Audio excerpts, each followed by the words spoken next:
ভারত পাকিস্তানের বৈরিতার কথা এশিয়া অঞ্চলের প্রায় সবারই জানা।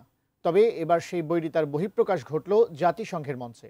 ১৯৭১ সালে যুদ্ধ চলাকালীন সময়ে বাংলাদেশের মানুষের উপর অমানবিক নির্যাতনের প্রসঙ্গ তুলে পাকিস্তানকে তুলোধুনো করেছেন ভারতীয় দূত।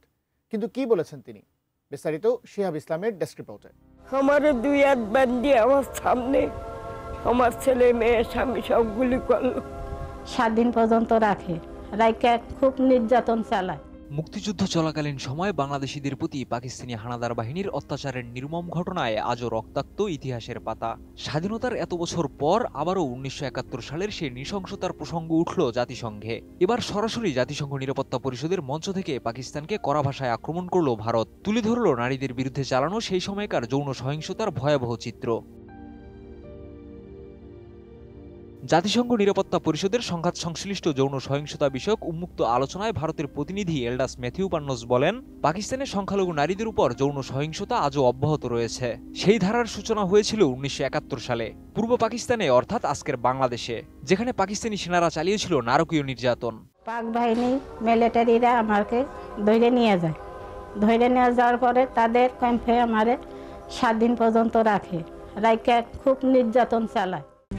RICL TMX, যুগের পর যুগ স্থাপনা থাকে মজবুত।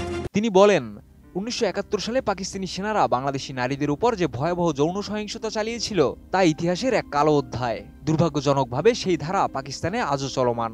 আমার দুই হাত বান্ধি আমার সামনে আমার ছেলে মেয়ে স্বামী সব গুলি করলো।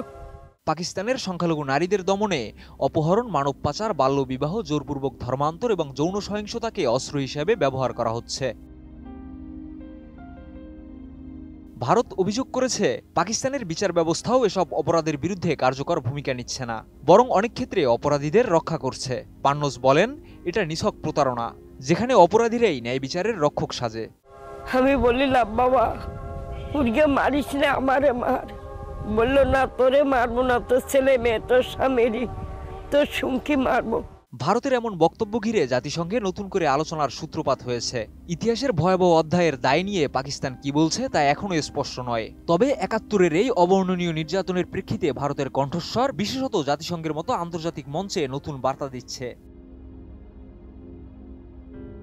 বিশ্লেষকদের মতে, ইতিহাসে যা ঘটে গেছে তা ভুলে যাওয়া যায় না। বর্তমানেও যদি একই অপরাধ চলমান থাকে, তবে জাতিসংঘের মঞ্চে পাকিস্তানের জবাবদিহিতা আবশ্যক। গণহত্যা ও যৌন সহিংসতার বিচার কোনোদিন এড়াতে পারে না দেশটি।